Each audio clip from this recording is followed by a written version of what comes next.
জমিনের মালিক রে, আমি খুবাইব রে তোমার বন্ধুর কাছ থেকে বেঈমান গুলা এনেছিল আমারে কোরআন শিক্ষা দেওয়ার জন্য, আমারে শিক্ষক বানায় তারা আনছে, আমার নবীর কাছ থেকে এইভাবে অনুমতি নিয়ে আনছে। কিন্তু এই জায়গায় না, তারা আমার উপরে জুলমান নির্যাতন কইরা আমারে শহীদ করে দিবে। হয়তো কিছুক্ষণ পর আমি খুবাইব আর দুনিয়ায় থাকবো না। মালিক রে, আমি মরার আগে একটা জিনিস চাই গো, আমি যে শহীদ হয়ে যাইতেছি, আমার এই শহীদের সংবাদটা, আমার এই মৃত্যুর সংবাদটা তোমার নবীর কানে পৌঁছায়া দাও, তোমার নবীর কানে পৌঁছায়া দাও।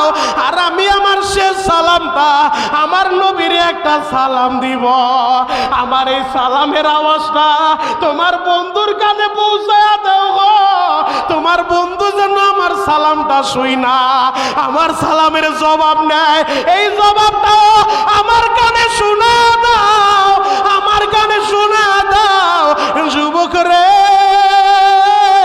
সাহাবায়ে কেরাম নবীর জন্য কতটা পাগল, তুমি আর আমি কেনই নবীরে ভালোবাসবো না, যেই নবীরে আল্লাহ পাক রব্বুল আলামিন গোটা জগতের রহমত বানাইছে। ও আমার যুবক ভাইরা, কেন তুমি নবীর জন্য পাগল হইবা না? আমরা আমাদের সব কিছুর চাইতে আমাদের নবীকে বেশি ভালোবাসি। যদি নবীর ভালোবাসা নিয়ে বাঁচতে চাও, নবীর সুন্নত অনুযায়ী চলা লাগবে। নবীর সুন্নত মুখের ভিতরে দাড়ি উঠানো লাগবে, নবীর সুন্নত মাথার ভিতরে টুপি উঠানো লাগবে, নবীর সুন্নত গায়ের ভিতরে সুন্নতি পোশাক উঠানো লাগবে। নবীর সুন্নত দিয়া নিজের ঘরটা সাজাইবা, পরিবারটা সাজাইবা, নবীর সুন্নত দিয়া নিজের বডিটা সাজাইবা। আমাদের দেশে তো আশেকে রাসূলের অভাব নাই, বিশাল বড় 4 লাখ 5 লাখ টাকা খরচ কইরা বিশাল বড় গেট টানায়া লেখা দেয় বিশ্ব আশেকে রাসূল। এমন ভুয়া আশেক আমরা হইতে চাই না। আশেক যদি হতে চাও খাব্বাবের মতো হয়ে যাও, আশেক যদি হতে চাও খুবাইবের মতো হয়ে যাও, হানজালার মতো হয়ে যাও। দরকার হলে রক্ত দিব, জীবন দিব। নবীর বিরুদ্ধে কেউ কথা বললে বরদাস্ত করা যাবে না। কথা বলেন ঠিক কি না? হেদায়েতের মালিক আমার আল্লাহ, আমার আল্লাহ যাকে চাইবে তাকেই হেদায়েত দিবে। হেদায়েত কোনো নবীর হাতে আল্লাহ দেয় নাই, হেদায়েত কোনো পীরের হাতে আল্লাহ দেয় নাই, হেদায়েত কোনো মাওলানার মুফতির হাতে আল্লাহ দেয় নাই, হেদায়েত কোনো শাইখুল হাদিসের হাতে আল্লাহ দেয় নাই। যদি শাইখুল হাদিস সাহেবের হাতে হেদায়েত দিয়ে দিত, সে তো তার আত্মীয় স্বজনকে অগ্রাধিকার দিত। যদি কোনো আলেমকে দিয়ে দিত, সে তার মুহিব্বিন ভালোবাসার মানুষদেরকে অগ্রাধিকার দিত। কিন্তু আমার আল্লাহ এই হেদায়েতের জিম্মাদারি, হেদায়েতের দায়িত্ব কোনো আলেমকেও দেয় নাই, নবীকেও দেয় নাই। হেদায়েতের মালিক একজনই, তিনি কে? আল্লাহ যাকে চায় তাকেই হেদায়েত দান করে। মুহতারাম হাজিরিন, যেই কথাটা বুঝাইতে চাই, আল্লাহ আপনাকে আমাকে এতটাই ভালোবাসে, এতটাই পছন্দ করে, এতটাই মোহাব্বত করে যে আমাদেরকে বাবা আদমের জামানায় পাঠায় নাই, আমাদেরকে নূহ নবীর জামানায় পাঠায় নাই, আমাদেরকে ঈসা নবীর জামানায় পাঠায় নাই, আমাদেরকে দাউদ নবীর জামানায় পাঠায় নাই, আমাদেরকে সুলাইমান নবীর জামানায় পাঠায় নাই, আমাদেরকে জাকারিয়া নবীর জামানায় পাঠায় নাই। আর আমাদেরকে আখির জামানার পয়গম্বরের উম্মত বানাইছে, যেই নবীর উম্মত হওয়ার জন্য অন্যান্য নবীরা পর্যন্ত দরখাস্ত দিছে। আল্লাহু আকবার। আমার নবীকে আল্লাহ পাক রব্বুল আলামিন এমন একটা সিচুয়েশনে, এমন একটা প্রেক্ষাপটে আল্লাহ তার হাবিবকে ধরায় পাঠিয়েছিলেন। অন্ধকারের যুগ, বর্বরতার যুগ, মূর্খতার যুগ, অসভ্যতার যুগ। যেই সমাজের মানুষগুলো সভ্যতা কি এই জিনিসটা জানতো না, যেই সমাজের মানুষগুলো আদর্শ কি এই জিনিসটা বুঝতো না, এমন একটা সিচুয়েশনে, এমন একটা প্রেক্ষাপটে আল্লাহ যখন তার হাবিবের উপরে মহাগ্রন্থ আল কোরআন নাজিল করলেন। আর এই কোরআন তো এমন একটা কিতাব, আসমানি 104 খানা কিতাব আল্লাহ নাজিল করছে, অন্যান্য নবীর উপরে নাজিল করছে। এই 104 খানা কিতাবের ভিতরে সর্বশ্রেষ্ঠ যেই 4 খানা কিতাব, তাওরাত, জাবুর, ইনজিল, কুরআন, এই 104 খানা কিতাবের ভিতরে সর্বশ্রেষ্ঠ যেই কিতাব, সেই কিতাবের নাম মহাগ্রন্থ আল কোরআন। আল্লাহু আকবার। এই কোরআন তো এমন এক কিতাব, এই কোরআনের একটা অক্ষর যদি আপনি পড়েন, আপনি অর্থ জানেন আর না জানেন, সাথে সাথে আপনার আমল নামায় আল্লাহ পাক রব্বুল আলামিন 10টা নেকি দান করবে। আরো আসতে বলো। আপনাদের মন খারাপ, বাড়িতে গেঞ্জাম হইছে, তাহলে সুবহানাল্লাহর আওয়াজ নাই যে বাবা। আবার এই নবীর হাদিসটা শুনাই, একবার যে বান্দা বান্দি আল্লাহর কোরআনের একটা অক্ষর পাঠ করবে, আল্লাহ পাক রব্বুল আলামিন তার আমল নামায় কমপক্ষে 10টা নেকি দান করবে। এই যে সুবহানাল্লাহ বললেন, আপনার নাম, আপনার বাবার নাম, দাদার নাম সহ জান্নাতের ভিতরে আল্লাহ নিজের হাতে একটা সুবহানাল্লাহর গাছ লাগাইয়া দিয়েছে। অতএব সুবহানাল্লাহ, আলহামদুলিল্লাহ, আল্লাহু আকবার বলার টাইম আসলে কিরপটতা করা যাবে না। আমি মনিরুল ইসলাম শরীয়তপুরী কোনো দলের দালালি করতে আসি নাই, কোনো নেতার দালালি করতে আসি নাই, কোনো নেতা নেত্রীর স্লোগান আপনাকে আমি দিতে বলবো না। আমি তো টেকনাফ থেকে তেতুলিয়ায় ঘুরে ঘুরে যুবক হিসেবে আমি যুবকদেরকে বলি, এ যুবক, তুমি কোন দলের নেতা আর কর্মী এটা তোমার কোনো পরিচয় হতে পারে না। হতে পারে তুমি ছাত্র দল করো, হতে পারে তুমি ছাত্রলীগ করো, হতে পারে তুমি যুব দল করো, হতে পারে তুমি যুবলীগ করো, হতে পারে তুমি যুব আন্দোলন করো, হতে পারে তুমি খেলাফত মজলিস করো, হতে পারে তুমি ইসলামী আন্দোলন করো, হতে পারে তুমি চরমনাইয়ের পীরের মুরিদ, হতে পারে তুমি উজানির পীরের মুরিদ, হতে পারে তুমি সারসিনার পীরের মুরিদ, হতে পারো তুমি জোনপুরি পীরের মুরিদ। তুমি কোন পীরের মুরিদ, তুমি কোন দল করো এটা তোমার পরিচয় না। আরে পরিচয় তো আমাদের একটাই, আমরা এক আল্লাহর বান্দা আর এক নবীর উম্মত। কথা বলেন ঠিক কিনা? এটাই আমাদের বড় পরিচয়, এটাই আমাদের বড় পরিচয়।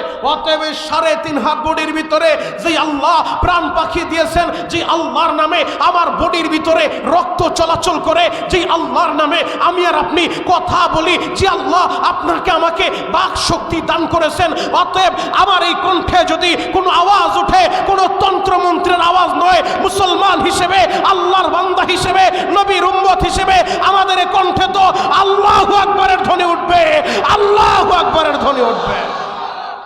মুহতারাম হাজিরিন, যেই কথাটা আমি আপনাদেরকে বুঝাইতে চাই, আল্লাহ যখন কোরআন নাজিল করলেন, সর্বশ্রেষ্ঠ কিতাব আল্লাহ নাজিল করলেন জাহিলি যুগে, বর্বরতার যুগে, মূর্খতার যুগে, অন্ধকারের যুগে, অন্ধকার যুগটাকে এই কোরআনের মাধ্যমে আলোকিত করার জন্য, বর্বরতা মানুষগুলাকে সভ্য মানুষে পরিণত করার জন্য আল্লাহ এ ধরার বুকে কোরআন নাজিল করলেন। এই কোরআন যারা গ্রহণ করছে, যারা নবীর হাতে হাত দিছে, কালিমা পড়ছে, কালিমা পড়ার পরে এ কোরআন অনুযায়ী নিজের জীবন সাজাইছে, পারিবারিক জীবন সাজাইছে, এ কোরআনকে মহব্বত করছে, এ কোরআনকে ভালোবাসছে। নবীর ওই সাহাবীরা আল্লাহর কাছে দামি, নবীর কাছেও দামি। আল্লাহু আকবার। যেই সমাজের মানুষগুলো ছিল অসভ্য, বর্বরতা, যেই সমাজের মানুষগুলো ছিল জাহেল, মূর্খ, ওই সমাজে যারা নবীর হাতে হাত দিল, কালিমা পড়লো, ঈমান আনলো, মুসলমান হইল, কোরআন ভালোবাসলো, কোরআন গ্রহণ করলো, তার আল্লাহর কাছে দামি। আমার বানানো কোনো কথা না, কোনো কিচ্ছা কাহিনী শোনানোর জন্য আপনাদেরকে আসি নাই। খোলেন এই কোরআন, এই কোরআন আল্লাহ পাক রব্বুল আলামিন আমাদেরকে দিয়েছেন। এই কোরআনের ভিতরে আল্লাহ পাক রব্বুল আলামিন 30টা পারা দিয়েছেন। এই কোরআনের ভিতরে আল্লাহ পাক রব্বুল আলামিন 114টা সূরা দিয়েছেন। এ পবিত্র কোরআনের 28 নম্বর পারার 4 নম্বর পৃষ্ঠা সূরাতুল মুজাদালার 22 নম্বর আয়াতটা তেলাওয়াত করে দেখেন। যে 22 নম্বর আয়াতের অংশ বিশেষ আল্লাহ বলতেছে, রাদিয়াল্লাহু আনহুম ওয়া রাদু আন, রাদিয়াল্লাহু আনহুম ওয়া রাদু আন। যারা আল্লাহর নবীর সাহাবী, ওই সাহাবীদের সম্পর্কে আল্লাহ বলে, আমি এদের উপরে রাজি আর খুশি, এরাও আমি আল্লাহর উপরে রাজি আর খুশি। আল্লাহু আকবার। সূরাতুল বাকারায় আল্লাহ নবীর সাহাবীদের সম্পর্কে বলে, আমিনু কামা আমানান নাস। সাহাবীদেরকে আমাদের জন্য মডেল বানাইছে, আল্লাহ মোহাব্বত কইরা ডাক দিছে, ও আমার ইমানদারেরা, তোমরা তো ইমান আনবা। কেমন ইমান আনবা? তোমাদের সামনে একটা মডেল দাঁড় করায় দিলাম, একটা আদর্শ দাঁড় করায় দিলাম। লোকেরা যেমন ইমান আনছে, শাইখুল হাদিস সাহেব আছে, জিজ্ঞেস করে দেখেন, এ পৃথিবীর যত মুফাসসির কোরআনের তাফসীর করতে গেছে, সবাই এই কথাটাই বলছে। আল্লাহ পাক রব্বুল আলামিন নাস দ্বারা এই জায়গায় সাহাবায়ে কেরামকে উদ্দেশ্য নিয়েছেন। আল্লাহু আকবার। আল্লাহ বুঝাইতে চাইলো, আমার ইমানদারেরা, মুহাব্বত করে ভালোবাসা ডাক দিছে, আমার ইমানদারেরা।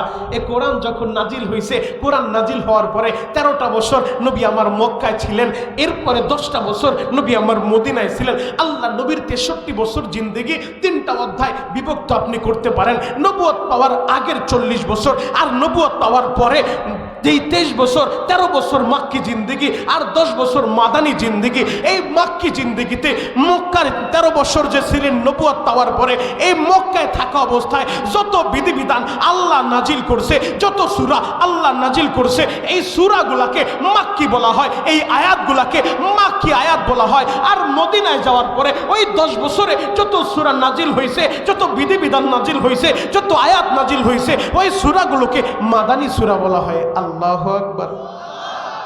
খারাপ লাগতেছে? আর জোরে বলেন আল্লাহু আকবার।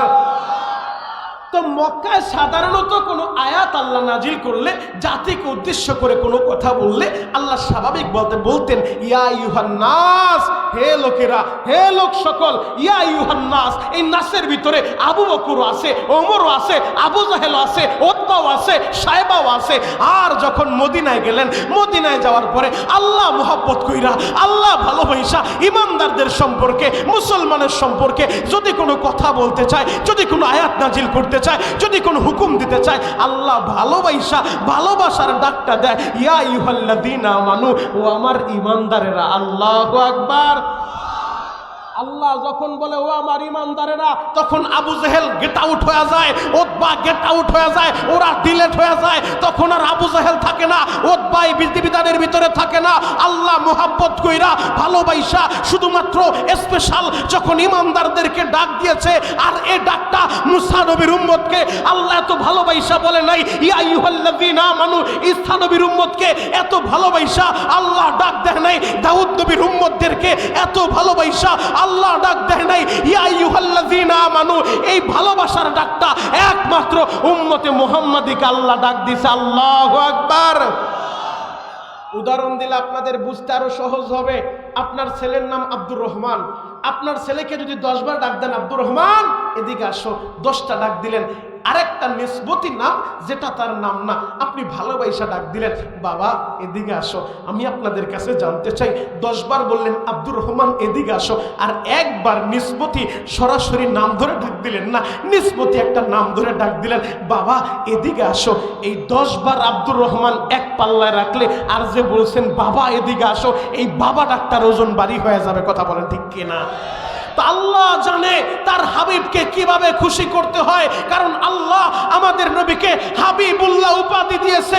মুসলিম মিল্লাতের পিতা, মিল্লাত আবিকুম ইব্রাহিম হুয়া সাম্মাকুমুল মুসলিমিন, যে মুসলিম জাতির পিতা ইব্রাহিম আলাইহিস সালাতু ওয়াস সালাম, যাকে আল্লাহ লকব দিয়েছে, উপাধি দিয়েছে খলিলুল্লাহ। খলিলুল্লাহ মানে আল্লাহর বন্ধু, আর আমাদের নবী হাবিবুল্লাহ, হাবিবুল্লাহ মানেও আল্লাহর বন্ধু। খলিলুল্লাহ আর হাবিবুল্লাহ এই দুই আল্লাহর বন্ধুর ভিতরে পার্থক্য হলো খলিলুল্লাহ অল টাইম ব্যস্ত থাকে কিভাবে আল্লাহকে খুশি করা যায়, কিভাবে আমার বন্ধুকে রাজি আর খুশি করা যায়। আর হাবিবুল্লাহ মানে হচ্ছে আল্লাহ নিজে অল টাইম ব্যস্ত থাকে কিভাবে আমার হাবিবকে খুশি করা যায়। আল্লাহু আকবার।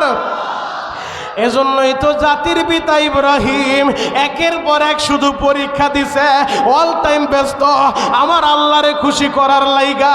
আর আমার আল্লাহ অল টাইম ব্যস্ত থাকে তার হাবিবরে খুশি করার লাইগা। এজন্যই আল্লাহ মোহাব্বত কইরা ডাক দিছে ইয়া আইয়ুহাল্লাযীনা আমানু, আবার ডাক দিছে আমিনু কামা আমানান নাস। আমার ইমানদারেরা, আমার আল্লাহ জানে আমার বন্ধুরে যদি খুশি করতে হয়, আমার বন্ধু তার উম্মতের পাগল, আমার বন্ধু তার উম্মতের এতটাই ভালোবাসে ওই মেরাজের রাতে আরশ আজিমে যাইয়া আল্লাহর সামনে বইসা ওই জায়গা ওই উম্মতের বলে নাই, ওই জায়গায় বন্ধু বন্ধুর সাথে সাক্ষাৎ, মোহাব্বতের আলাপ হবে, পার্সোনাল কথা হবে। ওই জায়গায় যাওয়ার পরও দয়ার নবী, মায়ের নবী এই উম্মতের কথাই বলে গো বাবা, ও আমার নেত্রকোনার ভাইরা, ও বার হাড্ডার ভাইরা রে, আমার আল্লাহ ভালো করেই জানে এই উম্মতের যদি আমি খুশি করি, উম্মতের যদি আমি ভালোবাসা ডাক দেই, আমার বন্ধু খুশি হয়ে যাবে।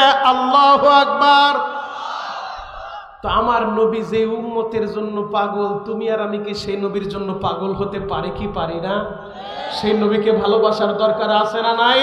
লাকাদ কানা লাকুম ফি রাসূলিল্লাহি উসওয়াতুন হাসানা, যেই নবীর ভিতরে আমাদের জন্য আল্লাহ উত্তম আদর্শ রেখে দিয়েছেন। ওয়াকালান নবী সাল্লাল্লাহু আলাইহি ওয়াসাল্লাম বুইতু মুআল্লিমান ওয়া মাকারিমাল আখলাক, আল্লাহর নবী বলেন আমাকে আল্লাহ শিক্ষক হিসেবে প্রেরণ করেছে, আমি শিক্ষক হিসেবে এসেছি, প্রেরিত হয়েছি তোমাদেরকে পরিপূর্ণ আদর্শ শিক্ষা দেওয়ার জন্য। আল্লাহু আকবার। এই পৃথিবীতে একজন মাত্র ম্যান পাবেন, একজন মাত্র নবী পাবেন যাকে আপনারা মডেল বানাইতে পারেন। কারণ কোনো যুবক যদি চায় সে সমাজের ভিতরে একজন আদর্শ যুবক হবে, সে যেন যুবক মুহাম্মদুর রাসূলুল্লাহর জীবন ইতিহাস ফলো করে। কোনো বাবা যদি চায় এই পৃথিবীতে সর্বশ্রেষ্ঠ বাবা সে হতে চায়, সমাজের ভিতরে সবচেয়ে ভালো বাবা সে হতে চায়, সে যেন ফাতিমার বাবা নবী মুহাম্মদুর রাসূলুল্লাহর জীবন ইতিহাস ফলো করে। এই পৃথিবীতে যদি কোনো বন্ধু চায় একজন ভালো বন্ধু হওয়ার জন্য, আদর্শবান বন্ধু হওয়ার জন্য, সে যেন হযরত আবু বকরের বন্ধু নবী মুহাম্মদুর রাসূলুল্লাহর জীবন ইতিহাস ফলো করে। এই পৃথিবীতে যদি কোনো ব্যবসায়ী চায় এই সমাজের ভিতরে আদর্শবান একজন ব্যবসায়ী হবে, সে যেন ব্যবসায়ী মুহাম্মদুর রাসূলুল্লাহ সাল্লাল্লাহু আলাইহি ওয়াসাল্লামের লাইফস্টাইল ফলো করে। এই পৃথিবীতে কোনো নেতা যদি চায় আদর্শবান নেতা হবে, সে যেন নেতা মুহাম্মদুর রাসূলুল্লাহর জীবন ইতিহাস ফলো করে। এই পৃথিবীতে যদি কোনো বিচারক চায় সে সর্বশ্রেষ্ঠ বিচারক হবে, সে যেন বিচারক মুহাম্মদুর রাসূলুল্লাহ সাল্লাল্লাহু আলাইহি ওয়াসাল্লামের জীবন ইতিহাস ফলো করে। এই পৃথিবীতে কোনো সমাজ সেবক যদি হতে চাও, তুমি যদি বিচারক হতে চাও, ব্যবসায়ী হতে চাও, সর্ব সেক্টরে আমার নবীর চরিত্রের ভিতরে আমাদের জন্য আল্লাহ আদর্শ রেখে দিয়েছেন। আল্লাহু আকবার। বড় দুঃখ আর পরিতাপের বিষয়, আজকে সেই নবীর চরিত্র নিয়ে ব্যঙ্গ করা হয়, আজকে সেই নবীকে নিয়ে বোকাবাজি দেওয়া হয়, কটু কথা বলা হয়, নবীকে নারী লোভী বলে কটাক্ষ করা হয়। ও বারহাট্টার যুবক, তুমি কোন দল করো আমি দেখতে চাই না, তুমি কোন পীরের মুরিদ কোন আলেমকে ফলো করো আমি দেখতে চাই না। আমি শরীয়তপুরি এ ময়দানে হাজার হাজার আশিকদের সামনে একটা আওয়াজ দিয়া আজকে দেখায় দিবা, আমরা যেহেতু এক আল্লাহর বান্দা, এক নবীর উম্মত, অতএব আমরা আমাদের মায়ের চাইতে, বাবার চাইতে, ছেলের চাইতে, মেয়ের চাইতে, কলিজার চাইতে মদিনাওয়ালাকে বেশি ভালোবাসি। ওই মদিনাওয়ালার শানে যদি কোনো নাস্তিক আর মুরতাদ আর একটা বার কটাক্ষ করে, আমার নবীকে নিয়ে ব্যঙ্গ করে, ও যদি বারহাট্টা এলাকায় জন্ম নেয়, দেউলিয়া এলাকায় জন্ম নেয়, শাইখুল হাদিস সাহেবকে সাথে নিয়া, ওলামায়ে কেরামকে সাথে নিয়া আমরা সবাই মুসলমান হাতে হাত রেখে ওই নাস্তিকের দাঁত ভাঙ্গা জবাব দিতে কে কে তৈয়ার আছেন? হাতগুলো দেখায় দেন।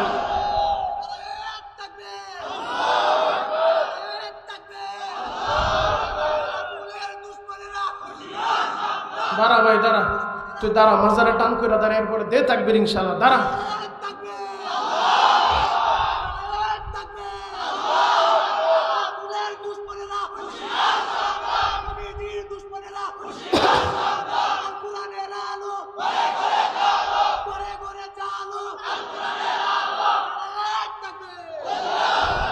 বারাকাল্লাহু ফি হায়াতি, সকলে বলেন আমিন। আল্লাহ এই যুবকটাকে তুমি ইসলামের জন্য কবুল করো, চিৎকার মেরে বলেন আমিন। আমিও যুবক, তুইও যুবক, আমি এই ময়দানে যুবকদের উদ্দেশ্য করে বলতে চাই, যুবক তৈরি হয়ে যাও, রেডি হয়ে যাও, কারণ আমরা তো স্বপ্ন দেখি আগামীর বাংলাদেশ হবে কোরআনের বাংলাদেশ, কথা বলেন ঠিক কিনা? আগামীর বাংলাদেশ হবে ইসলামের বাংলাদেশ, কথা বলেন ঠিক কিনা? কারণ বহু ডিজিটাল দেখছি, স্মার্ট বাংলার দেখছি, এদেশের মুসলমান আর ডিজিটাল চায় না, আর স্মার্ট চায় না। এদেশের আপামার জনসাধারণের মুসলমানের একটাই তামান্না, একটাই চাওয়া, তারা আগামীর বাংলাদেশ ইসলামের বাংলা দেখতে চায়, কোরআনের বাংলা দেখতে চায়, ইসলামের বাংলা। রাজি আছেন না নাই? আরো জোরে বলেন, রাজি আছেন না নাই? আল্লাহ আমাদের সবাইকে কবুল করুক, সকলে বলেন আমিন। ইসলামের বিজয় হবে এটা সুনিশ্চিত, রাত্রি শেষে সূর্য উঠবে এটা যতটা সুনিশ্চিত, ইসলামের বিজয় হবে এটাও ততটা সুনিশ্চিত। ও বারহাট্টার যুবক, ইসলামের বিজয় হবে, আমার বাংলাদেশের সংসদ ভবনেও কালিমার পতাকা উড্ডীন হবে। সেদিন বেশি দূরে নয়, দূরে নয়, ওই আমেরিকার হোয়াইট হাউসেও কালিমার পতাকা উড্ডীন হবে। সেদিন বেশি দূরে নয়, সেদিন বেশি দূরে নয়, ওই দিল্লির মসনদেও কালিমার পতাকা উড্ডীন হবে। তবে ইসলামের বিজয় হবে, হয়তো ওই কাফেলায় তুমি থাকতেও পারো, তুমি বিরুদ্ধেও যাইতে পারো, সিদ্ধান্ত তোমার। তবে আমি শরীয়তপুরি তোমাদের পায়ে হাত রেখে বলতে চাই, আমরা মুসলমান হিসেবে যতদিন বাঁচবো কোরআন নিয়ে বাঁচতে চাই, ইসলাম নিয়ে বাঁচতে চাই। কে কে রাজি আছেন? হাতগুলা দেখতে চাই। আল্লাহ আমাদের সবাইকে বুঝা এবং আমল করার তৌফিক দান করুক, সকলে বলেন আমিন। আরো জোরে বলেন আমিন। এ যুবক ভাইরা, হাজী সাহেব, বাবাজিরা, ডানে বামে নজর নাই, এক নজরে তাকায় থাকেন গো বাবা। আমার আল্লাহ নবীর সাহাবীদের উপরে রাজি আর খুশি, আমার নবীর তার সাহাবীদের উপরে রাজি আর খুশি। এখন আপনার আমার মনে ব্যথা থাকতে পারে, হুজুর আমি তো নবীর জমানায় আসি নাই, আমার বাড়ি তো আর মক্কায় না, আমার বাড়ি তো আর মদিনায় না। যদি আমার বাড়িও নবীর বাড়ির কাছাকাছি হইতো, যদি আমার বাড়িটা মদিনায় হইতো বা মদিনার আশেপাশে হইতো, আমিও তো নবীরে ভালোবাসতাম। কারণ আবু বকর আমার নবীর কদমে কদমে চইলা আমার নবীর সাথে আবু বকর জান্নাতের মেহমান হয়ে যাবে। ওমর আমার নবীর কদমে কদমে চইলা আমার নবীরে ভালোবাসা জান্নাতে আমার নবীর সাথে সাথেই থাকবে। হযরতে উসমান আমার নবীর কদমে কদমে চইলা আমার নবীরে ভালোবাসা ইসলামের জন্য সব কিছু বিসর্জন দিয়া ওসমান জান্নাতে নবীর সাথে থাকবে। হুজুর আমার মনে ব্যথা, আমার বাড়িটা তো মক্কায় না, আমার বাড়িটা তো মদিনায় না। যদি আমার বাড়ি মক্কায় হইতো, আমিও নবীর কদমে কদমে চইলা নবীর সাথে জান্নাতে থাকতে পারতাম, হাসরের মাঠে আমার নবীর সাথে সাথে দাঁড়াইতে পারতাম। যুবক রে, কারণ মসজিদে নববীর পাশে যেই জান্নাতুল বাকি গুরুস্থান, ওই গুরুস্থানের ভিতরে 10,000 সাহাবায়ে কেরাম ঘুমায় আছে গো বাবা। ওই গুরুস্থানে গেলে আহারে দিলের ভিতরে এতটা শান্তি লাগে, আর শুধু তখন বলতে মন চায়, মালিক রে একটা বার যদি সুযোগ হয় এই জান্নাতুল বাকি আমার নসিব করে দিও। ইমাম মালিক রহমাতুল্লাহ আলাইহি শাইখুল হাদিস সাহেবকে জিজ্ঞেস করো, ফরজ হজ কইরা আর মদিনা ছাড়ে না, নফল উমরা করতে মক্কায়ও যায় না, কেন যায় না জানোনি? চার মাযহাবের এক মাযহাবের ইমাম ইমাম মালিক রহমাতুল্লাহ আলাইহি ফরজ হজ করার পরে মদিনায় থাকে, মসজিদে নববীতেই থাকে। হাদিসের কিতাব থেকে তিনি হাদিসের ছাত্রদেরকে হাদিসের তালিম দিতে থাকে। ওয়াকালান নবী সাল্লাল্লাহু আলাইহি ওয়াসাল্লাম, তিনি হাদিসের ক্লাস করাইতে থাকে। হাজার হাজার ছাত্ররা তার দর্শে উপস্থিত হয়ে যায়। ওই ইমাম মালিক মদিনা ছাইরা মক্কায় যায় না গো বাবা। কেন যায় না জানোনি? ইমাম মালিক চিন্তা করে, আমি যদি নফল উমরা করতে মক্কায় যাই আর ওই অবস্থায় যদি আমার মরণ হয়ে যায়, আমার তো জান্নাতুল বাকির মাটি আমার নসিবে হবে না, আমি তো আর মদিনায় থাকতে পারবো না। ওই মদিনার মাটি পাওয়ার লাইগা ইমাম মালিক নফল উমরা করতে মক্কায় যায় না। ও যুবকেরা, হয়তো তোমাদের মনেও ব্যথা থাকতে পারে, হুজুর যদিও নবীর জামানায় আসি নাই, বাড়িটা যদি মদিনায় হইতো, অন্তত মরার পরে জান্নাতুল বাকির মাটিটা নসিব হইতো। মরার পরে আমার আত্মীয় স্বজনরা নিয়া ওই জান্নাতুল বাকিতে আমারে দাফন করে দিত। হাসরের ময়দানে আমার নবী যখন সর্বপ্রথম দাঁড়ায় যাবে, আমার নবীর এক পাশ থেকে হযরতে আবু বকর দাঁড়ায় যাবে, আর এক পাশ থেকে ওমর দাঁড়ায় যাবে। আমার নবীর পিছনে পিছনে চইলা সবাই হাসরের ময়দানে আসতে থাকবে।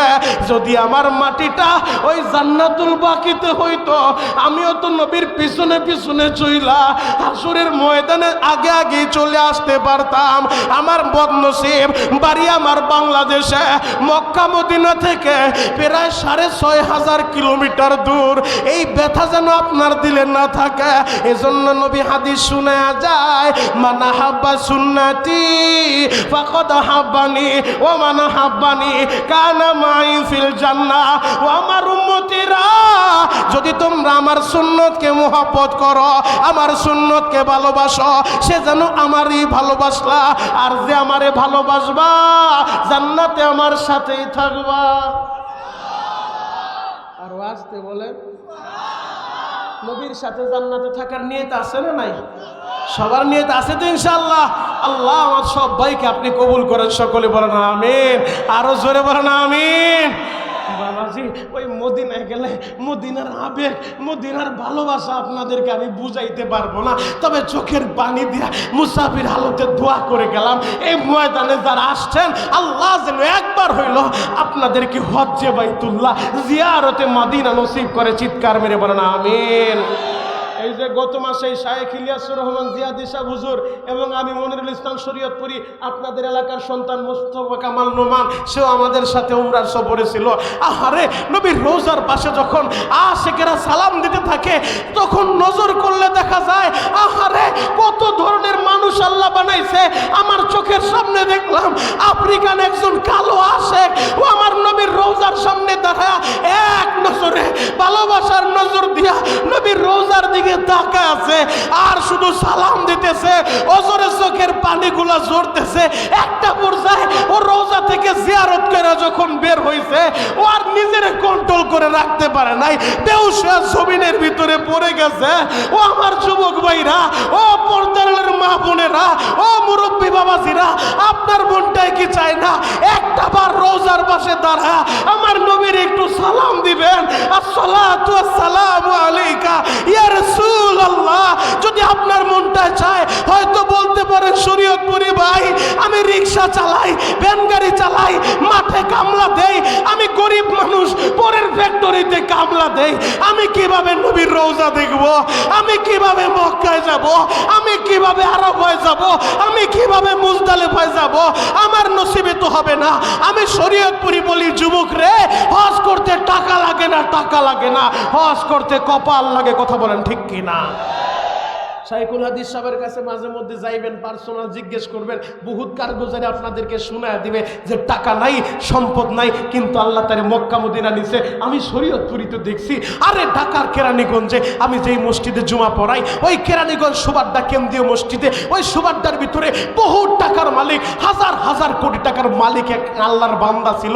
নাম বললে অনেকেই চিনে ফেলবে, যেহেতু বয়ানটা মিডিয়ায় যাবে আমি তোমাদেরকে বুঝাইতে চাই, নাম বলা আমার উদ্দেশ্য না। আরে হাজার হাজার কোটি টাকার মালিক, ও মক্কা মদিনা যাইতে পারে না, ওর বাড়ির কাজের বুয়া, ওর বাড়ির দারোয়ান বছর বছর মক্কা মদিনায় যায়। আল্লাহু আকবার। খেলাটা কার? সাউন্ডটা ক্লিয়ার করেন, সাউন্ডটা ক্লিয়ার করেন। ঠিক আছে, বসেন। আল্লাহু আকবার বলেন তো। খারাপ লাগতেছে? শেষ করে দিব? শেষ করে দেই? কষ্ট হইতেছে আপনাদের? অনেক দূর থেকে আইছেন? মোহনগঞ্জ থেকে? মাশাআল্লাহ, এরা মোহনগঞ্জ থেকে আসছে। আল্লাহ এদের সবাইকে আপনি কবুল করেন, সকলে বলেন আমিন। কিছু সময় চলবে? কতক্ষণ? 2 ঘন্টা? 3 ঘন্টা? আর একজন কয় সারা রায়, সারা রায়, সারা রায় সবাই থাকবেন? জিয়াদ হুজুর কোন সময়? ফজরের পর? ইনশাআল্লাহ সারা রাত চলবে না, আল্লাহ যত সময় চালায় তত সময় চলবে ইনশাআল্লাহ। তবে এক নজর আমার দিকে তাকায় থাকেন। আল্লাহু আকবার বলেন তো, আরো জোরে বলেন আল্লাহু আকবার। বাবা, বয়ানের মাঝখানে কথা বললে দেমাগ নষ্ট হয়ে যায়, কারণ কথাগুলো নিজ থেকে আসে না। কেউ চাইলে এই জায়গায় বৈশা নিজের বন্ধুত্ব বয়ান করার সুযোগ নাই, এগুলো উপর থেকে পাস হয়। আল্লাহ যদি কবুল করে তো জবান থেকে কিছু কথা বের করবে। আল্লাহ এমন কিছু কথা আপনি বের করে দেন যার দ্বারা আমাকেও আপনি হেদায়েত দিবেন, এ জাতীয় যেন উপকৃত হতে পারে। সকলে বলেন আমিন, আরো জোরে বলেন আমিন। আমি তো ভেবেছিলাম কথা বলতে পারবো না, আমি হুজুরেরও বলছি হুজুর দোয়া করেন, কারণ গতকাল একটা মিনিটের জন্য ঘুমাই নাই, এত কষ্ট করে আসছি, খাবারও খাই নাই, স্টেজে চলে আসছি, মনে হয় কথা বলতে পারবো না। দোয়া করবেন আল্লাহ যেন সহজ করে। তবে ইনশাআল্লাহ এখন তো বোঝা যায় যে আল্লাহ সহজ করছে। কথা বলেন ঠিক কিনা? আল্লাহু আকবার বলেন তো। তাহলে মর্দে মুজাহিদের মতো সব সময় দ্বীনের জন্য, ইসলামের জন্য অল টাইম প্রস্তুত থাকতে হবে। ইসলামের উপরে কোনো আঘাত আসবে, নবীর চরিত্র নিয়ে কেউ ব্যঙ্গ করবে, আমরা বসে থাকবো না। কথা বলেন ঠিক কিনা? আরো জোরে বলেন ঠিক কিনা? সাহাবায়ে কেরামের উপরে এমনি এমনি আল্লাহ খুশি হয় নাই। আল্লাহ এমনি এমনি বলেন নাই আমিনু কামা আমানান নাস, ইমানদারেরা তোমরা ঈমান আনবা, সাহাবারা ঈমান আনো, সাহাবায়ে কেরাম যেমন ঈমান আনছে এইরকম ঈমান তোমরা আনো। এমনি এমনি আল্লাহ বলে নাই। কেন বলছে জানো? সাহাবায়ে কেরাম তো নিজের জীবন দিয়া দিছে, এরপরও ইসলামকে নিয়ে কেউ মস্কারা করবে, ইসলামকে হাসি ঠাট্টার বস্তু বানাবে, এই জিনিসটা তারা বরদাস্ত করে নাই। কথা বলেন ঠিক কিনা? এমন একটা দুইটা না, অহরহ প্রমাণ তোমাদেরকে আমি দিতে পারবো। ও যুবক, সাহাবায়ে কেরামের জীবনী পড়ে দেখবা, সাহাবায়ে কেরাম নিজের রক্ত দিয়ে দিয়েছেন, সাহাবায়ে কেরাম নিজের বাড়িঘর ছাড়া হয়েছেন, সাহাবায়ে কেরাম নিজের গর্দান দিয়ে দিছে। ওই কঠিন মুহূর্তেও তারা ইসলামকে কেউ অপমান করবে, নবীর বিরুদ্ধে কেউ কথা বলবে, এতটুকু কটু কথা তারা সহ্য করে নাই। কথা বলেন ঠিক কিনা? আল্লাহর নবীর আদরের একজন সাহাবী হযরতে খুবাইব রাদিয়াল্লাহু তাআলা আনহুর কথাটা তোমাদেরকে শোনা যায়। হযরতে খুবাইব রাদিয়াল্লাহু তাআলা আনহুকে বেঈমানগুলা তারা নিয়ে আসছে, আল্লাহর নবীর কাছ থেকে বলছে আপনি এমন একজন কারি সাহেব আমাদেরকে দেন, যে কারি সাহেব আমাদেরকে কোরআন পড়াইতে পারে, আমাদেরকে কোরআন শিখাইতে পারে। আল্লাহর নবী মুহাব্বত কইরা ভালোবাসা তার আদরের একজন কারি সাহেব খুবাইব রে ডাক দিছে, খুবাইব রে তুমি এদের সাথে চলে যাও, এদেরকে তুমি কোরআন শিখাইবা। আল্লাহু আকবার। হযরতে খুবাইবকে নিয়ে বেঈমানগুলা ঘরের ভিতরে বন্দি করে রাখছে গো বাবা। ও আমার নেত্রকোনা বারহাট্টার বাইরা, হযরতে খুবাইব রে বন্দি কইরা, খুবাইব রে খাবার দেয় না, পানি দেয় না, আহারে জুলুম আর নির্যাতন চলতেছে, এমন ভাবে জুলুম করতেছে যেন খুবাইব দুনিয়া থেকে বিদায় নিয়ে চলে যায়। এই খবর তো আর আমার নবীর কাছে নাই, কারণ আমার নবী তো গায়েব জানেন না। গায়েবের মালিক কে? গায়েবের খবর একমাত্র আল্লাহ জানেন। নবী তো আর গায়েব জানে না। নবী তো তার কাছে গেছে কোরআন শেখার জন্য, কারি সাহেব চাইছে, নবী কারি সাহেব দিয়া দিছে। কিন্তু বেঈমানগুলা ষড়যন্ত্র কইরা, মুনাফিকগুলা হযরতে খুবাইব রে এমন ভাবে তার উপরে জুলুম আর নির্যাতন করছে, খাবার বন্ধ করে দিছে, খাবার দেয় না, রুমের ভিতরে বন্দি করে রাখছে। হঠাৎ করে একজন মেয়ে জানালার ফাঁক দিয়া তাকায় দেখতেছে খুবাইব রে যে রুমের ভিতরে বন্দি করছে। আরে খুবাইব তুই রুমের ভিতরে বইসা, যেই সিজনে মক্কায়ও আঙ্গুর নাই, মদিনাতেও আঙ্গুর নাই, আরব জাহানের ভিতরে ওই সিজনটা আঙ্গুরের সিজন না, ওই সময় হযরত খুবাইব বসে বসে আঙ্গুর ফল খাইতেছেন। আল্লাহু আকবার। ওই মেয়েটা জিজ্ঞেস করে খুবাইব রে আমাদের বাজারে তো আঙ্গুর পাওয়া যায় না, এই আঙ্গুর তোমারে কে দিল? তোমার কাছে তো কেউ খাবার পৌঁছায় না, এই আঙ্গুর তুমি কোত্থেকে পাইলা? এবার হযরতে খুবাইব বলে যেই আল্লাহর উপর ঈমান আনার কারণে, যেই আল্লাহকে আমি ভালোবাসার কারণে আমাকে বেঈমানগুলা বন্দি করে রাখছে, খাবার দেয় না, পানি দেয় না। আমার ওই আল্লাহ রাজ্জাক, আমার ওই আল্লাহ রিজিক দাতা, আমার ওই আল্লাহ পালনেওয়ালা, আমার ওই আল্লাহ আমাকে বানানেওয়ালা, যে আল্লাহ আমাকে বানাইছে ওই আল্লাহ আমার রিজিকের ব্যবস্থা করছে। আল্লাহু আকবার। হযরতে খুবাইবকে সর্বশেষ যেই দিন দুনিয়া থেকে বিদায় করে দিবে, হযরতে খুবাইবের হাতে পায়ে রশি লাগাইয়া স্লোগান দিয়া দিয়া মাঠ দিয়া নিয়ে যাচ্ছে। সবাইকে বলতেছে খুবাইবকে আমরা খোলা ময়দানে নিয়ে খুবাইবকে শুলে চড়ায়া ওরে দুনিয়া থেকে বিদায় করে দিব। এই তামাশা দেখার লাইগা শত শত মানুষের ভিড় হয়ে গেছে, যুবকেরা পিছনে পিছনে আসতেছে। একটা খোলা ময়দানে নিয়ে বড় একটা মঞ্চ করছে, ওই মঞ্চের উপরে খুবাইবরে দাঁড় করায়া দুইটা কাঠ দুই দিকে দিয়া খুবাইবের হাত দুইটা সরায়া দিছে, হাতের ভিতরে পেরেক ঢুকায়া দিছে। এরপরে খুবাইবের বডির ভিতরে এমন ভাবে তারা কাটা দিয়ে আঘাত করতেছে, আহারে পুরা বডিটা কত বিক্ষত করে ফেলছে, জাজরা করে ফেলছে, খুবাইবের বডি দিয়ে রক্ত ঝরতেছে। হঠাৎ করে একটা বেঈমান বলে খুবাইব রে যদি তুমি একবার বলো তোমার জায়গায় নবী মুহাম্মদকে উঠায়া এই শাস্তি দেওয়া হোক, মানে নবী মুহাম্মদকে একটা বোকা দিবা, তাহলে তোমারে মুক্ত করে দিব। হযরতে খুবাইব আহারে যেই মুহূর্তে শরীর থেকে রক্ত ঝরতেছে, খাবার দেয় নাই, পানি দেয় নাই, ওই মুহূর্তেও ঈমানের বলে বলিয়ান হইয়া হযরতে খুবাইব বলে ও বেঈমানেরা কান খুলে শুনে রাখো, আমার জায়গায় আমার নবীকে তোমরা অপমান করবা, আমার নবী সম্পর্কে আমি কটু কথা বলবো, আর এটা তো দূরের কথা, আমার নবী রাস্তা দিয়ে হাঁটবে, আমার নবীর পায়ের ভিতরে একটা কাটার আঘাত লাগবে, আমি খুবাইব সেটাও বরদাস্ত করব না। আল্লাহু আকবার। খোবাইবের উপরে এমনভাবে জুলুম আর নির্যাতন করছে, কিন্তু খোবাইবের জবান দিয়া আমার নবী সম্পর্কে একটা কটু কথা বের করতে পারে নাই। খোবাইব নিজের জীবন দিয়া দিছে, বেঈমানের সামনে মাথা নত করে নাই। আরে সাহাবায়ে কেরামকে এমনি এমনি আল্লাহ বলে নাই আমিনু কামা আমানান নাস, আমার ইমানদারেরা তোমরা ঈমান আনবা। ওই সাহাবাওয়ালা ঈমান আনো। আরে ওরা তো ঈমান টিকিয়ে রাখার জন্য জীবন দিয়া দিছে, নবীর ইজ্জতের হিফাজতের জন্য গর্দান দিয়া দিছে, এরপরও বেঈমানের সামনে মাথাটা নত করে নাই। আর তুমি আর আমি তো সাধারণ আপারে খুশি করার লাইগা, নেতারে খুশি করার লাইগা ঈমান বিক্রি করে দেই। কথা বলেন ঠিক কিনা?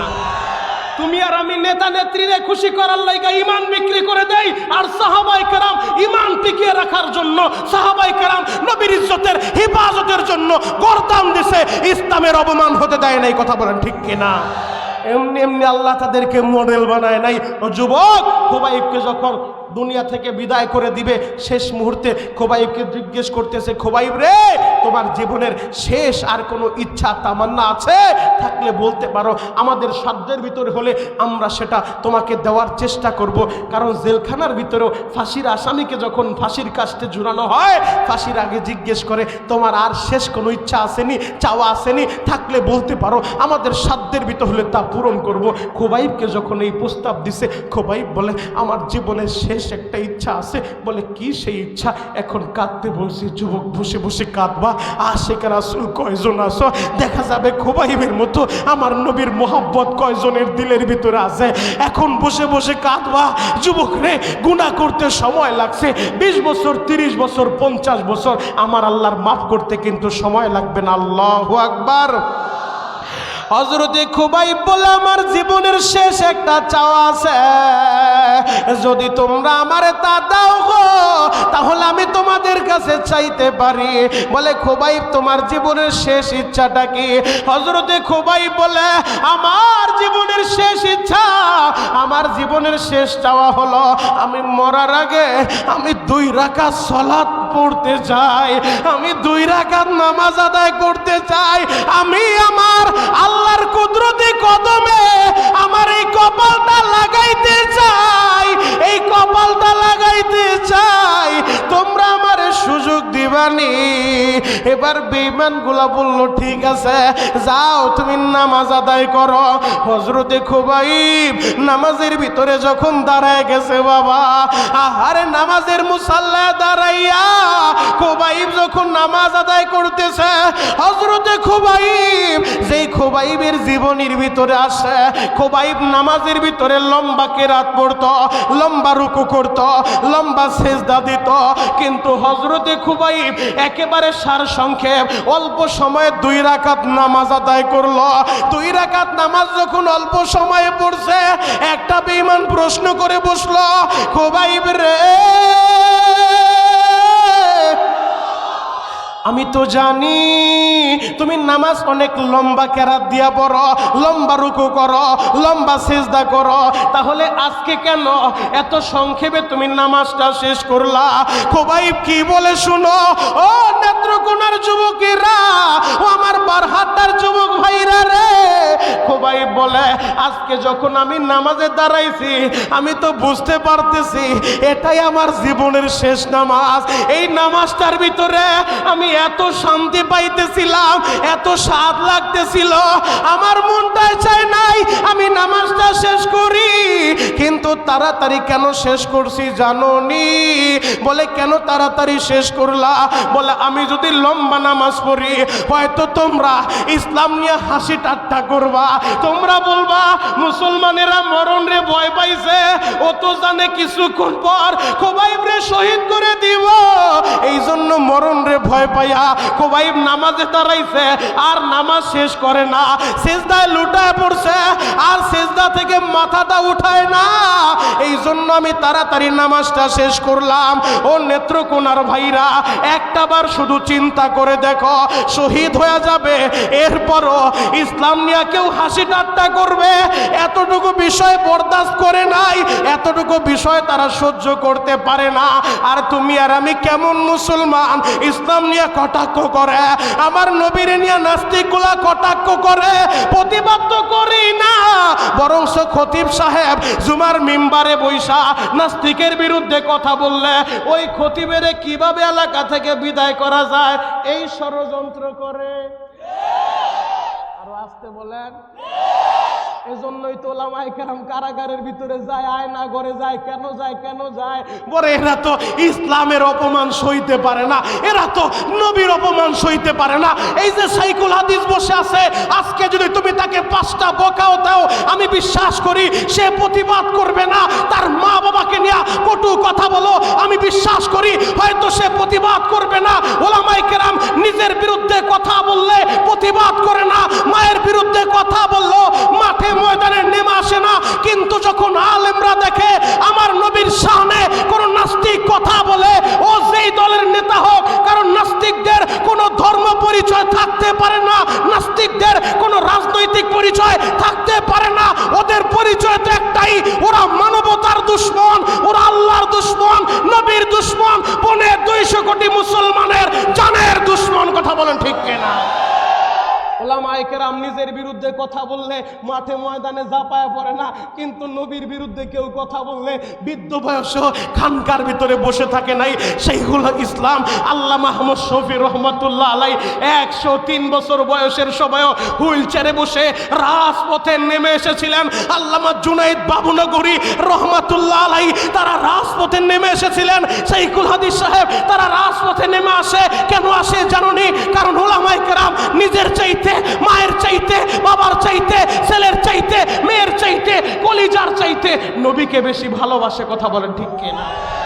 আর তুমিও যদি তোমার জীবনের চাইতে নবীকে বেশি ভালোবাসতে না পারো, পরিপূর্ণ ইমানদার হতে পারবে না। যুবক, আমি তোমাদের পায়ে হাত রেখে বলে যাই, যে যেই দল মন চাই করতে পারো, যে যেই ওলামায়ে কেরামের পরামর্শ নিয়ে চলতে পারো, তবে আমি তোমাদের ভাই হিসেবে একটা মেসেজ দিতে চাই, ইমানের ব্যাপারে কোনো আপোষ চলবে না। নবীর বিরুদ্ধে কেউ কথা বললে কোনো আপোষ চলবে না। নবীর বিরুদ্ধে কেউ কথা বললে, ও যদি আমার দলের নেতাও হয়, ও যদি আমার দলের কর্মীও হয়, ও যদি আমার ভাইও হয়, ওর পরিচয় তখন আর ভাই থাকবে না। ওই নাস্তিকের দাঁত ভাঙ্গা জবাব দিতে হবে। কথা বলেন ঠিক কিনা?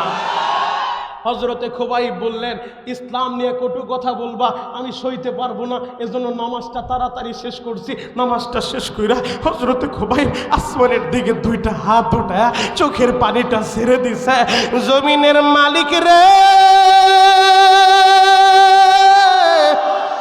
আমি খুবাইব রে তোমার বন্ধুর কাছ থেকে বেঈমান গুলা এনেছিল, আমারে কোরআন শিক্ষা দেওয়ার জন্য, আমারে শিক্ষক বানায় তারা আনছে, আমার নবীর কাছ থেকে এইভাবে অনুমতি নিয়ে আনছে। কিন্তু এই জায়গায় না, তারা আমার উপরে জুলুম আর নির্যাতন কইরা আমারে শহীদ করে দিবে। হয়তো কিছুক্ষণ পর আমি খুবাইব আর দুনিয়ায় থাকবো না। মালিক রে, আমি মরার আগে একটা জিনিস চাই গো, আমি যে শহীদ হয়ে যাইতেছি, আমার এই শহীদের সংবাদটা, আমার এই মৃত্যুর সংবাদটা তোমার নবীর কানে পৌঁছায়া দাও, তোমার নবীর কানে পৌঁছায়া দাও। আর আমি আমার শেষ সালামটা আমার নবীর একটা সালাম দিব, আমার এই সালামের আওয়াজটা তোমার বন্ধুর কানে পৌঁছায়া দাও গো। তোমার বন্ধু যেন আমার সালামটা শুই না, আমার সালামের জবাব নেয়, এই জবাবটাও আমার কানে শোনা দাও, আমার কানে শোনা দাও। যুবক রে, সাহাবায়ে কেরাম নবীর জন্য কতটা পাগল, তুমি আর আমি কেনই নবীরে ভালোবাসবো না? যেই নবীরে আল্লাহ পাক রব্বুল আলামিন গোটা জগতের রহমত বানাইছে। ও আমার যুবক ভাইরা, কেন তুমি নবীর জন্য পাগল হইবা না? আমরা আমাদের সব কিছুর চাইতে আমাদের নবীকে বেশি ভালোবাসি।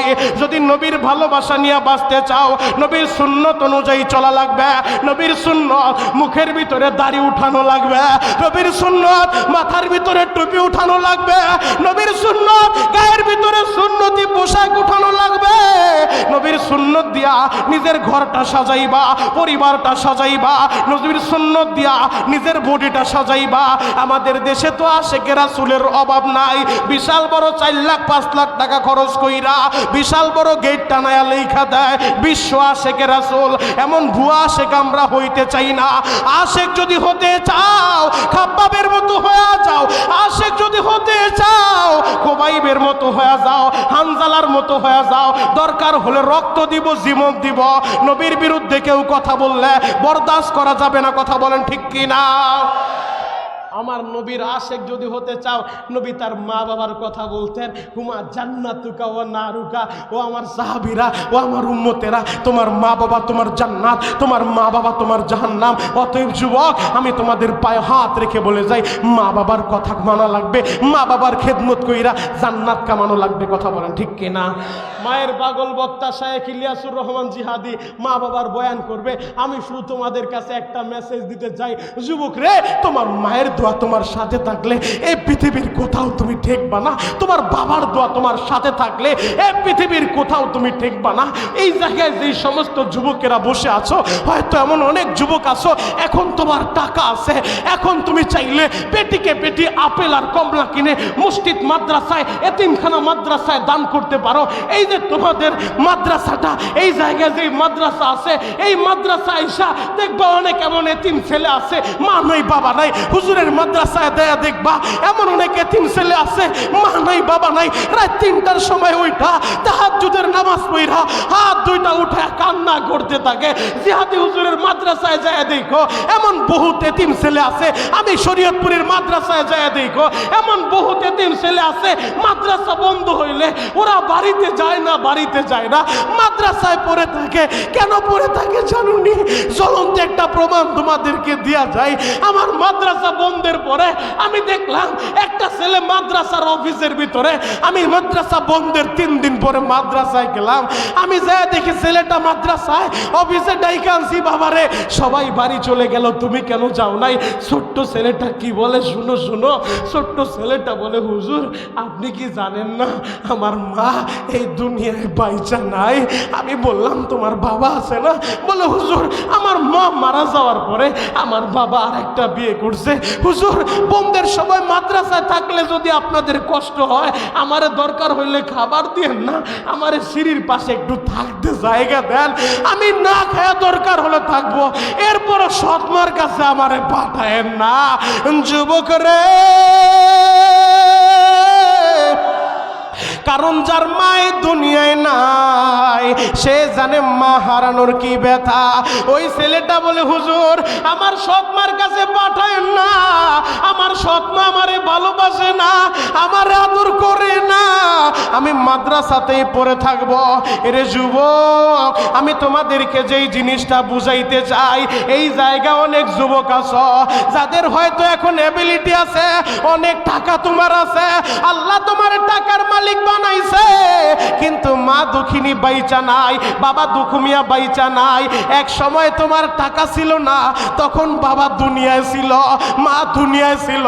তোমার নিজের কামাইয়ের টাকা দিয়া, নিজের ইনকামের টাকা দিয়া নিজের বাবারে একটা আপেল কিনাও খাওয়াইতে পারো নাই, নিজের মারে একটা পান কিনাও দিতে পারো নাই, তোমার নিজের ঘাম জড়ানো অর্থ দিয়া। এর যুবক, ওই মাজার দুনিয়ায় নাই রে ভাই, এখন বসে বসে কাঁদবা। কারণ আমার নবীর মোহাব্বত নিয়া যদি তুমি মরতে পারো, তাহলে জান্নাতে যায়া আমার নবীর সাথে থাকতে পারবা। এরে যুবক, আমার নবী বলছে, হুমা জান্নাতুকা ওয়া নারুকা, তোমার মা বাবা তোমার জান্নাত, তোমার মা বাবা তোমার জাহান্নাম। অতএব আমরা জীবনে যতদিন বাঁচবো ওই মা বাবার দোয়া নিয়ে চলবো, ইনশাআল্লাহ। যুবক, মা বাবার দোয়ার সাথে থাকলে পৃথিবীর কোথাও তুমি ঠেকবা না। ইলিয়াসুর রহমান জিহাদি তোমাদেরকে বলে 12 বছর বয়সে মা হারাইছে। আজকে জিহাদি হুজুরের কথা শুই না, ময়দানের ভিতরে যুবকেরা ঘোরাঘুরি খায়, মা বাবার জন্য চিৎকার মাইরা মাইরা কান্দে। বাংলাদেশে ওয়ান পিস ইলিয়াসুর রহমান জিহাদি, যার বয়ানের ভিতরে ময়দানে হাজার হাজার মানুষের সামনে গলা কাটা মুরগির মতো যুবকেরা কাঁদতে থাকে। কেন কাঁদে জানো? এটা জিহাদি হুজুর তো বলে, এটা আমার ক্রেডিট না, ক্রেডিট না, আমার মা দুঃখিনীর দোয়া। এই যে শাইখুল জিজ্ঞেস করে দেখো, এমনি এমনি সে চাইলেই নিজের যোগ্যতায় আল্লাহ তার এই সম্মানের চেহারা আনতো না। তার মা দুঃখিনীর দোয়া, মা দুঃখিনীর চোখের পানি তার সাথে আছে। তোমার মায়ের দোয়া, তোমার মায়ের দোয়া, তোমার মায়ের চোখের পানি যদি তোমার সাথে থাকে, এ পৃথিবীর কোথাও তুমি ঠেকবা না। আর আমি মনিরুল ইসলাম শরীয়ত পড়ি, আমার ইলম নাই, কালাম নাই, বয়স আমি ছোট, কিন্তু প্রতিদিন হাজার হাজার লক্ষ মানুষের সামনে আল্লাহ সম্মানের চেয়ারে বসায় দেয়। এটা আমার কোনো ক্রেডিট না। আমার মা দুঃখিনী আমাকে এখনো বলে, বাবারে এমন কোন রাত যায় না যেই রাতে তোর জন্য স্পেশাল 2 রাকাত নামাজ পড়া আল্লাহর কাছে চোখের পানি না জড়াই। ও তলবে ইলম বাবাজিরা, আমি দেখতেছি অনেক মাদ্রাসার তলিবুল ইলমরা এই জায়গা আসো। তুমি যদি শামসুল হক ফরিদপুরীর মতো এমন বুজুর্গ হইতে চাও, শাইখুল হাদিস আল্লামা আজিজুল হকের মতো এত বড় জগৎ বিখ্যাত আলেম হইতে চাও, তুমি যদি মুফতি আমিনের মতো রাজপথের লড়াকু সৈনিক হতে চাও, তুমি তোমার মায়ের দোয়াটার সাথে নিও। মা বাবার মনে কোনোদিন কষ্ট দিও না। মায়ের দোয়ার সাথে থাকলে পৃথিবীর কোথাও তুমি ঠেকবা না। আল্লাহু আকবার। তাহলে নবীর ভালোবাসা চাইলে মা বাবার খেদমত করতে হবে, নবীর প্রতিটা কথা মানতে হবে। নবী বলছে নামাজ পড়ার কথা, নামাজ পড়তে হবে। নবী বলছে দাড়ি রাখার কথা, দাড়ি রাখতে হবে। ময়দানে কোন আমি যেই যুবকেরা আজকে মুখের ভিতরে দাড়ি নাই, আমি তোমাদের কাছে ওয়াদা করে গেলাম, আমি তোমাদের কাছে আহ্বান করলাম, আমি তোমাদের কাছে বলে গেলাম, যুবক আজ থেকে নিয়ত করে ফেলো, এই দাড়ির ভিতরে কোনোদিন আর খুরটা লাগাইবা না। শুধুমাত্র মদিনাওয়ালার মহব্বতে, মদিনাওয়ালার প্রেম আর ভালোবাসা নিয়ে, অন্য কোনো উদ্দেশ্য না। মদিনার নবীরে ভালোবাসা, নবীজি দাড়ি রাখা আপনার সুন্নত, এই দাড়ির ভিতরে আর কোনোদিন আমি খুরটা লাগাইব না। আমার নবী বলছে যে দাড়ির ভিতরে খুর লাগায়, ওই খুরটা আমার কলিজায় লাইগা যায়। কোনোদিন নবীর কলিজায় আর খুরটা লাগাইবা না, কোনোদিন নবীর কলিজাটা আর ছিদ্র করবা না। যুবক রে, যেই নবী তোমার জন্য পাগল, ময়দানে মাশারেও পাগলের মতোই উম্মতি উম্মতি বলে কাঁদতে থাকবে। আরে যেদিন বাপ তার ছেলের পরিচয় দিবে না, যেদিন মা তার সন্তানকে অস্বীকার করবে, আমার বানানো কথা না, আল্লাহর কোরআনের ঘোষণা, ইয়াউমা ইয়াফিরুল মারউ মিন আখিহি ওয়া উম্মিহি ওয়া আবি ওয়া সাহিবাতিহি ওয়া বানি। যেদিন ভাই ভাইকে চিনবে না, মা সন্তানকে চিনবে না, সবাই একটা আওয়াজ দিবে, ইয়া রাব নাফসি নাফসি, আল্লাহ আমারে বাঁচাও, আমারে বাঁচাও। ওই ময়দানে মাশারে একজন দরদি পাওয়া যাবে, সিজদায় পড়ে বলতে থাকবে, রব্বি হাবলি উম্মতি, আল্লাহ আমার উম্মতের বাঁচাও। আল্লাহু আকবার। যেই নবী এই উম্মতের জন্য এতটাই পাগল, ময়দানে মাহশারে 3টা জায়গায় পাগলের মতো দৌড়াতে থাকবে। আল্লাহ নবীর খাদেম 10 বছর যে খেদমত করছে, আনাস ইবনে মালিক, যাকে খাদেমুন নবী বলা হইতো, এই আনাস ইবনে মালিক 10 বছর নবীর খেদমত কইরা 10 বছর পর নবীর কাছে একটা জিনিস চায়। আমার নবীর সামনে বসে বলে, নবীজি বেয়াদবি নিবেন না, 10টা বছর আপনার খেদমত করছি, কিছু চাই নাই, আজকে যদি কিছু চাই আপনি আমারে দিবেন। আমার নবী বলে, আনাস রে তুমি কি চাইবা বলো, তুমি যা চাইবা আমি নবী তোমাকে তাই দিয়ে দিব। আরো জোরে বলেন, আনাস তুমি যা চাইবা আমি তাই দিব, কি চাও বলো। হযরত আনাস বললেন, ইয়া রাসূলুল্লাহ, ইয়া হাবিবাল্লাহ, নবীজি ওই ময়দানে মাহশারে আপনি তো বয়ান করছেন ভয়ঙ্কর অবস্থা হবে, ভাই ভাইকে চিনবে না, মা সন্তানকে চিনবে না, ওই কঠিন মুহূর্তে আমি চাই আপনি নবী, আমি আনাসের সুপারিশ কইরা আমার জান্নাতের ফয়সালা করে দিবেন। আল্লাহ নবী বললেন, আনাস যাও, যেহেতু তুমি এই জিনিসটা চাইছো আমি তোমাকে জানাই দিলাম, ময়দানে মাহশারে আমি নবী তোমার এই সুপারিশ কইরা তোমার নাজাতের ফয়সালা করে দিব। নবী যদি বলে আমি তোমার নাজাতের ফয়সালা করে দিব, তার আর কোনো চিন্তা আছে? আরো জোরে বলেন, চিন্তা আছে? আনাসের কলিজাটা বড় হয়ে গেছে।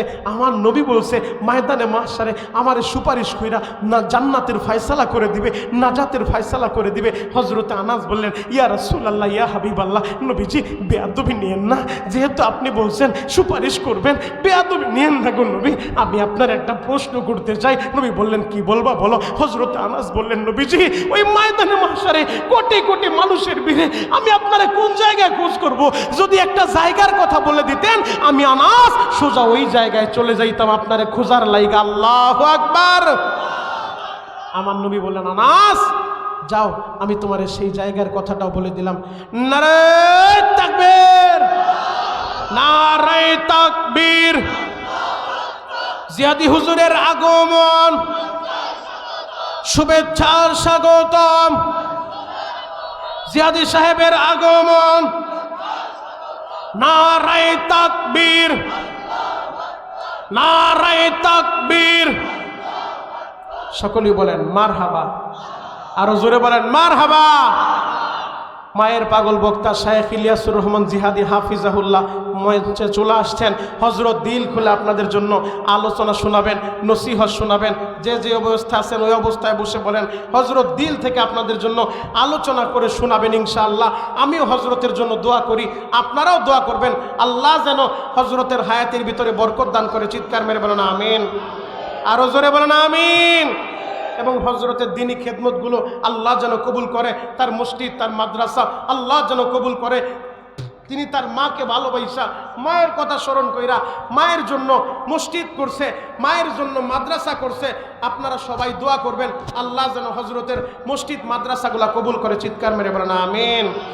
আমি 2 মিনিটের ভিতরে শেষ করে দেব, যেহেতু হুজুর চলে আসছে, আর সময় নিব না। হযরত যেহেতু চলে আসছে, আমি শুধু একটা কথা বলতে চাই। হযরত আনাস বললেন, ইয়া রাসূলুল্লাহ, ইয়া হাবিবাল্লাহ, নবীজি, কোটি কোটি মানুষের ভিড়ে কোন জায়গা আপনাকে খোঁজ করব?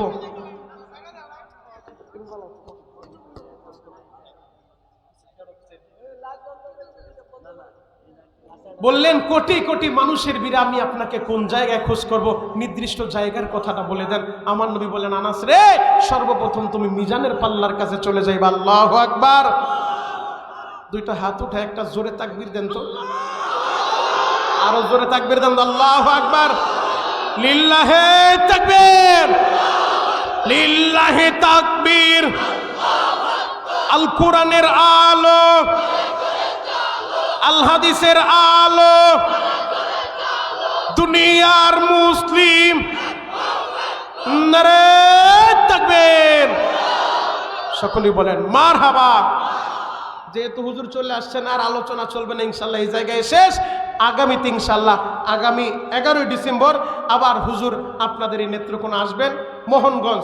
মোহনগঞ্জ থানার পাশেই জামিয়া ফাতিমাতুজ জাহরা রাদিয়াল্লাহু তাআলা আনহা মহিলা মাদ্রাসার উদ্যোগে মোহনগঞ্জ মাহফিল আগামী 11ই ডিসেম্বর। সেই জায়গায় জিহাদি হুজুরও থাকবে, আমি মনিরুল ইসলাম শরীয়তপুরে থাকবো। আপনাদের দাওয়াত রইল, যাবেন তো ইনশাআল্লাহ? সবাই যাবেন তো ইনশাআল্লাহ? আবার মোহনগঞ্জ আপনাদের সাথে দেখা হবে, সেই দিন ইনশাআল্লাহ বাকি আলোচনা শোনাবো। তবে সর্বশেষ জিহাদি হুজুরকে সাথে নিয়ে একটা আওয়াজ আমরা দিতে চাই, পুরা ময়দানে তাকবীর দিয়া কাঁপায় দিবা। আমরা মুসলমান, এক আল্লাহর বান্দা, এক নবীর উম্মত। যতদিন বাঁচবো কোরআন নিয়ে বাঁচতে চাই, ইসলাম নিয়ে বাঁচতে চাই, ওলামায়ে কেরামের পক্ষে থাকতে চাই। ওলামায়ে কেরামের বিরোধিতা করে লাভ নাই। যুগে যুগে এই কোরআনের বিরোধিতা কইরা আবু জেহেল টিকতে পারে নাই, উতবা টিকতে পারে নাই, সাইবা টিকতে পারে নাই, বেঈমানগুলার পতন হয়েছে। বর্তমানেও যারা এই কোরআনের বিরোধিতা করেছিল, ইসলামের বিরোধিতা করেছে, ওরাও টিকতে পারে নাই। ভবিষ্যতে যদি কেউ এই কোরআনকে মাইনাস করতে চায়, ভবিষ্যতে যদি কেউ এই কোরআনের বিরুদ্ধে অবস্থান নেয়, ইসলামের বিরুদ্ধে অবস্থান নেয়, তার পরিণতিও আবু জেহেলের মতো হবে, উতবার মতো হবে, সাইবার মতো হবে।